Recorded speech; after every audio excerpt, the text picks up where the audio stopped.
Hello everyone, welcome to SB Scholars Academy. If you are preparing for the NK UGC NET JRF ICR NET SLET TGT PGT TET Home Science 2020, so you can subscribe our channel and click on the bell icon so you will be get notified. This channel is specially run by the professional expert. If you have any query, you can write us on our mail ID, that is the sbscholarsacademy@gmail.com. We are also providing the previous year question bank, practice set question bank, quick revision note, that is the combined and into individual branches. So for that you can write us on our mail ID, that is the sbscholarsacademy@gmail.com. Now today we will discuss about the dietary fiber. Exam point of view से अगर बात करें तो dietary fibre एक ऐसा part है जिससे majorly और कहीं ना कहीं हर बार ऑब्जर्व किया गया है कि एक दो क्वेश्चंस पूछे जाते हैं, चाहे वो डिजीज़ के कंटेक्स्ट में पूछे जाए, चाहे वो क्लासिफिकेशन के बेसिस पे पूछे जाए, बट एक अगर सिमेट्रिकल पैटर्न में देखा जाए तो डाइटरी फाइबर एक ऐसा पोर्शन है जहाँ से कुछ ना कुछ क्वेश्चंस, एक या दो क्वेश्चंस हर साल पूछे गए हैं. तो from that point of view मतलब हम बस इतना ही कवर करेंगे जो एग्ज़ाम के पॉइंट ऑफ व्यू से इम्पॉर्टेंट हो सकता है. बाकी आप इसको टेक्स्ट बुक या रेफरेंस बुक से भी पढ़ के डिटेल में समझ सकते हैं. इसके अलावा अगर आपको कोई क्वेरी, कोई कन्फ्यूज़न है तो आप कमेंट बॉक्स में या हमारी मेल ID पे भी हमें पूछ सकते हैं. Now we will discuss about the dietary fibre. तो सबसे पहले ये जानना बहुत ज़रूरी है कि डाइटरी फाइबर होता क्या है. जैसे कि नाम से ही पता चलता है कि डाइटरी फाइबर मतलब कोई एक ऐसा रेशा जिसको हम खा सकते हैं. डाइटरी मीन्स खाने योग्य, और फाइबर मतलब कोई भी ऐसा रेशा, जैसे हम टेक्सटाइल के कंटेक्स्ट में भी बात करते हैं फाइबर रेशा, तो उसी तरीके से हम डाइटरी फाइबर की बात करेंगे जो कि बेसिकली फूड में अवेलेबल होता है, जिसको ह्यूमन बीइंग जो है वो खा सकता है. Now dietary fibre also known as roughage bulk includes the part of the plant. So basically when we are talking about the dietary fibre, तो dietary fibre is the basically part of the plant. तो जो भी plants के part होते हैं, suppose that उनकी जो भी लीव्स होती हैं या जो उनके रूट्स होते हैं या उनके जो भी ऐसे प्लांट्स के डिफरेंट पार्ट्स होते हैं, तो उनमें जो रफेज पाया जाता है, जो बल्क पाया जाता है, जो रेशा पाया जाता है, उसको बेसिकली हम क्या कहते हैं, डाइटरी फाइबर कहते हैं. और ये जो डाइटरी फाइबर होते हैं उसको आप डाइजेस्ट और एब्जॉर्ब नहीं कर सकते हैं जैसे कि आप अदर फूड्स को कर लेते हैं. जैसे फैट्स होता है, प्रोटीन होता है, कार्बोहाइड्रेट होता है, तो कहीं ना कहीं आप इनको डाइजेस्ट कर लेते हैं. These are the those food components in which body can be digest, absorb और make as a metabolism process for further procedure of the body. So when we are talking about the dietary fiber, we see that ki dietary fiber cannot be digested by the intestine because it is present as a plant's part, roughage, bulkage, so it cannot be digested. ये क्या कर, जब body इसको digest नहीं कर पाती तो basically क्या होता है कि it is passes relatively intact through stomach, small intestine, colon out of your body. तो बेसिकली जब बॉडी इसको नहीं डाइजेस्ट करेगी, ना ही इसको एब्जॉर्ब करेगी, तो ये आपकी बॉडी में स्मॉल इंटेस्टाइन से, कोलन से, आपकी बॉडी से कहीं ना कहीं एक्सक्रीट आउट हो जाएगा. तो that is basically the definition of the dietary fibre. इसको आप इस तरीके से समझ सकते हैं. डाइटरी फाइबर वो चीज़ें हैं जिन्हें आप खाते हैं, जो प्लांट का एक पार्ट होता है, बट ये आपकी बॉडी में डाइजेस्ट नहीं होता है.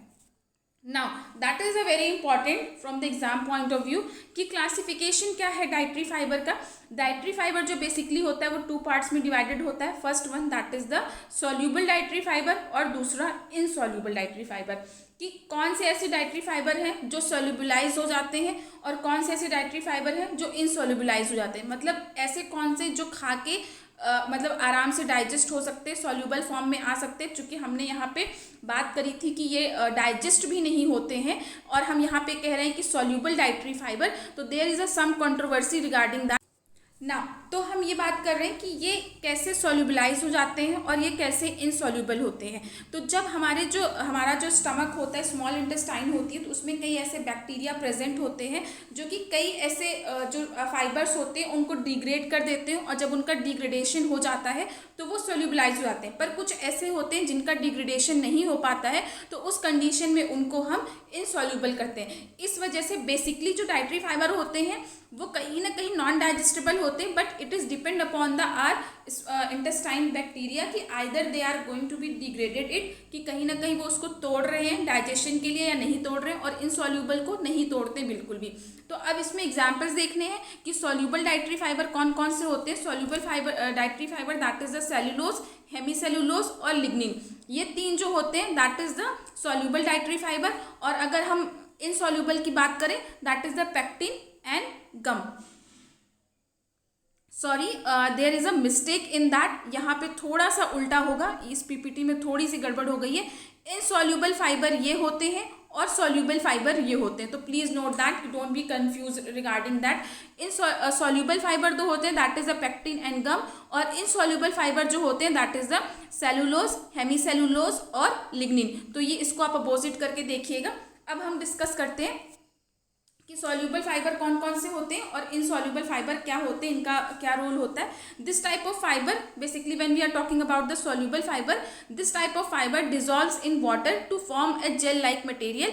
It can help lower blood cholesterol and glucose level.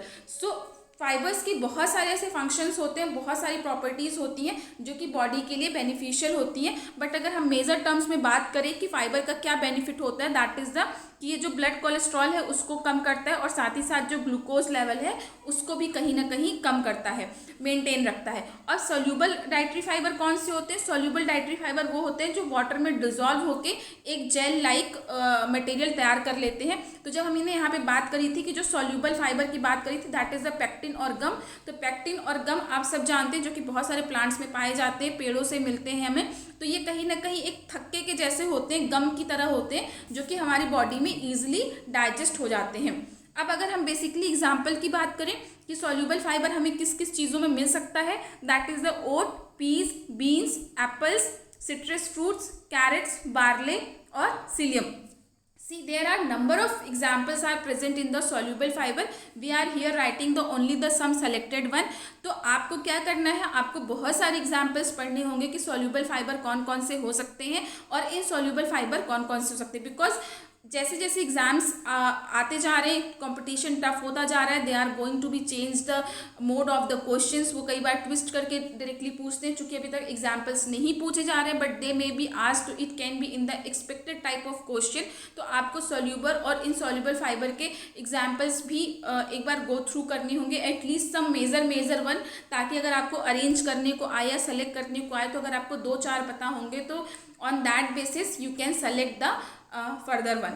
अब हम बात करेंगे इनसॉल्यूबल डाइटरी फाइबर की कि इनसॉल्यूबल डाइटरी फाइबर कौन से होते हैं। This type of fibre promotes the movement of material through the digestive system and increases the stool bulk. तो इनसॉल्यूबल डाइटरी फाइबर अगर बात की जाए तो बेसिकली किसको सजेस्ट किया जाता है, जिनको कॉन्स्टिपेशन की प्रॉब्लम होती है, क्योंकि जो आपका बॉबल मूवमेंट होता है जब वो स्लो हो जाता है तो ड्यूरिंग दैट सिचुएशन जो फाइबर होता है, इनसॉल्यूबल फाइबर होता है, वो आपके बॉबल मूवमेंट को क्या करता है, प्रमोट करता है और आपके डाइजेस्टिव सिस्टम को मेंटेन रखता है। So it can be benefit to those who struggle with the constipation और इरेगुलर स्टूल। तो अब हम बात करेंगे कि इसके कौन कौन से सोर्सेस हो सकते हैं। That is the whole wheat flour, wheat bran, nuts, beans, vegetables such as cauliflower, green beans, potatoes are good source of the insoluble fiber। तो बेसिकली जिनमें बहुत ज़्यादा रेशा पाया जाता है, जिनमें रेशा पाया जाता है, और वो रेशे जो बेसिकली बॉडी जिसको डाइजेस्ट नहीं कर पाती है, स्मॉल स्टमक इंटेस्टाइन जिसको डाइजेस्ट नहीं कर पाते, जिसको ब्रेक डाउन नहीं कर पाते, उनको हम कहते हैं इनसॉल्यूबल फाइबर। और उनके ये कुछ ऐसे सोर्सेज है जिसमें रेशा ज़्यादा पाया जाता है। और सोल्यूबल वो होते हैं जो जेल लाइक हो सब्सटेंसेज होते हैं, जैसे कि पेक्टिन हो गया जो कि हमने यहाँ पे डिस्कस किया था कि पेक्टिन और गम हो गए जो कि एक जेल लाइक सब्सटेंसेज होते हैं जिनको बॉडी इजीली डाइजेस्ट कर लेती है। जो बैक्टीरिया होता है वो उनको ब्रेक डाउन कर देता है, तो वो सोल्यूबल फाइबर की कैटेगरी में आते हैं। Now physiological and metabolic effect, चूँकि ये बहुत ही डिटेल में है, बहुत ही वास्ट कंसेप्ट है, तो here I am going to just explain the key points कि कौन कौन से उसमें फिजियोलॉजिकल और मेटाबॉलिक इफेक्ट पड़ता है। तो जैसे आप देख रहे हो यहाँ पे कि बहुत सारे इसके फिजियोलॉजिकल और मेटाबॉलिक इफेक्ट हैं कि जब आप डाइटरी फाइबर को कंज्यूम करते हो तो आपके क्या क्या उस पर इफेक्ट आता है। तो सबसे पहले हम बात करेंगे कि न्यूट्रिएंट एब्जॉर्प्शन की, कि जो फाइबर होता है वो आपका जो न्यूट्रिएंट एब्जॉर्प्शन में भी हेल्प करता है, क्योंकि सपोज जैसे जो भी हमने अभी प्रीवियस वीडियोस में एक बार डिस्कस किया था बीटा ग्लूकन्स के बारे में, जो कि बेसिकली ओट्स में पाया जाता है, तो वो कहीं ना कहीं आपके जो न्यूट्रिएंट्स होते हैं उनको बाइंड कर लेता है और बाइंडिंग कैपेसिटी जो होती है उसको करके, और आपको जो न्यूट्रिएंट एब्जॉर्प्शन होता है उसको कहीं ना कहीं इन्हांस करता है। बैरियर टू डाइजेशन, चूँकि इसमें रफेज बहुत ज़्यादा होते हैं, हाई अमाउंट ऑफ फाइबर होता है, तो जो डाइजेशन का प्रोसेस होता है वो स्लो होता है। तो इसलिए कहते हैं कि जो फाइबर होता है वो डाइजेशन और एब्जॉर्प्शन के प्रोसेस को डिले करता है, और ड्यू टू दैट पर्सन को भूख जो होती है वो थोड़ा लेट लगती है, और वो ओवर ईटिंग नहीं करता है, वो ज़्यादा खाना नहीं खाता है। इसलिए कहते हैं कि आप हाई फाइबर डाइट खाइए तो आपको ज़्यादा क्रेविंग्स नहीं होगी, आपको बहुत जल्दी जल्दी भूख नहीं लगेगी, और जिससे ओबेसिटी जो होती है, जो एक बहुत मेजर प्रॉब्लम हो गई है, वो कहीं ना कहीं मेंटेन मतलब कॉम्बैक्ट हो जाती है, रिड्यूस हो जाती है। लोग अपना वेट जो है वो ईजिली मेंटेन कर सकते हैं। न्यूट्रिएंट बाइंडिंग, फाइबर है, फाइबर में बहुत कैपेसिटी होती है बाइंडिंग की। वो जितने भी, चूंकि उसमें रेशा होता है तो बॉडी में जितने भी न्यूट्रिएंट्स होते हैं, जैसे मैंने अभी पहले एक्सप्लेन किया कि फैट हो गया, प्रोटीन हो गया, तो वो सबको बाइंड करने की कैपेसिटी रखता है। Same as it is water holding capacity और विस्कोसिटी, डिलेड गैस्ट्रिक इम्पिटिंग, जैसे मैंने अभी पहले आपको एक्सप्लेन किया कि फाइबर जो होता है वो बहुत लेट से डाइजेस्ट होता है। इस वजह से जो गैस्ट्रिक इम्पिटिंग होती है, जो खाली पेट होता है, वो काफ़ी देर से होता है, तुरंत आपको भूख नहीं लगेगी। रिड्यूस मिक्सिंग, चूँकि फाइबर एज सच बार बार एक ही चीज़ आती है क्योंकि वो फाइबर होता है, तो जो मिक्सिंग होती है वो भी रिड्यूस हो जाती है, एंजाइम के फंक्शंस भी रिड्यूस हो जाते हैं, न्यूट्रिएंट डिफ्यूजन रेट भी रिफ्यूज हो जाती है, और इसके साथ साथ जो फर्मेंटेबिलिटी होती है वो भी कहीं ना कहीं रिड्यूस हो जाती है। तो ये कुछ इसके बेसिक फिजियोलॉजिकल और मेटाबॉलिक इफेक्ट थे जो कि फाइबर को बेसिकली इफेक्ट डालते हैं जब आप उसको कंज्यूम करते हैं as a diet. Now prevention of diseases कि जो फाइबर होता है वो कैसे डिजीज़ प्रिवेंशन में हेल्प आउट करता है। तो एक तो बेसिक क्वेश्चन एग्जाम में पूछा जाता है कि फाइबर प्रिवेंटिंग द कार्डियो, मतलब कोई डिजीज़ के आपको ऑप्शन दे दिए गए 4-5, तो आपको उसमें से कोई सेलेक्ट करना है। तो yes, fibre play a very important role in the prevention of diseases, specially in context of the weight management, constipation और डायबिटीज़ एंड कार्डियोवास्कुलर डिजीजेस। ये 4 डिजीजेस ऐसी हैं जिसमें फाइबर जो होता है वो बहुत इंपॉर्टेंट रोल प्ले करता है इन डिजीजेस को प्ले करने में। सबसे पहले अगर हम बात करते हैं वेट मैनेजमेंट की, चूँकि फाइबर होता है हाई रिच होता है, तो वो गैस्ट्रिक, जो जैसे भी हमने पहले डिस्कस किया था कि जो आपका खाली पेट होता है, गैस्ट्रिक इम्पिटिंग डिले होती है, फाइबर एक बल्क अमाउंट में प्रेजेंट होता है तो आपको थोड़ी हैवीनेस की फीलिंग होती है, तो आप जल्दी जल्दी खाना नहीं खाते, आपको क्रेविंग्स नहीं होती हैं। तो इस तरीके से जो वेट मैनेजमेंट तो होता है, और साथ ही साथ ये एक तरह से वेट रिड्यूस करने में भी हेल्पफुल होता है। सेम एज इट इज़ अगर हम बात करते हैं कॉन्स्टिपेशन, चूँकि ये जो हमारे जो बॉबल मूवमेंट्स है उनको इम्प्रूव करता है, तो इस तरीके से जो कॉन्स्टिपेशन की प्रॉब्लम होती है वो भी कहीं ना कहीं रिड्यूस हो जाती है, कॉम्बैक्ट हो जाती है। अब अगर हम डायबिटीज़ की बात करें तो फाइबर जो होता है उसमें बेसिकली जिन भी सोर्सेज में पाया जाता है, बेसिकली कई ऐसे सोर्सेज होते हैं जिसमें काफ़ी जिनका ग्लाइसेमिक इंडेक्स बहुत हाई होता है। इसके बारे में हम एक बार अलग से वीडियो डिस्कस करेंगे, क्योंकि इससे भी बहुत इंपॉर्टेंट क्वेश्चंस पूछे जाते हैं कि ग्लाइसेमिक इंडेक्स क्या होता है, कि ग्लाइसेमिक फूड के क्या क्या ग्लाइसेमिक इंडेक्स होते हैं। तो ये भी बहुत इंपॉर्टेंट क्वेश्चन है, तो इसके बारे में हम बाद में डिस्कस करेंगे। तो ऐसे कई फूड्स होते हैं जो हाई डाइटरी फाइबर तो होते हैं बट उनका ग्लाइसेमिक इंडेक्स भी हाई होता है, बट कुछ ऐसे फूड्स होते हैं जो कि डाइटरी फाइबर उनमें हाई होता है और उनका ग्लाइसेमिक इंडेक्स जो होता है वो लो होता है। तो बेसिकली जो फाइबर होता है वो कहीं ना कहीं फिर जो शुगर लेवल होता है उसको कंट्रोल करता है। सेम एज इट इज़ हमने अपने प्रीवियस उसमें डिस्कस किया था कि कार्डियोवास्कुलर डिजीज़, कोलेस्ट्रॉल, क्योंकि आप एक अच्छे अमाउंट में फ्रूट्स एंड वेजिटेबल्स कंज्यूम करते हैं, तो जो कहीं ना कहीं आपके HDL लेवल को आपको अच्छा अमाउंट प्रोवाइड करता है, तो कहीं ना कहीं आपका जो कोलेस्ट्रॉल लेवल है उसको वो रिड्यूस करता है और आपको एक गुड कोलेस्ट्रॉल की तरह मतलब जो HDL जिसको हम कहते हैं वो प्रोवाइड करता है।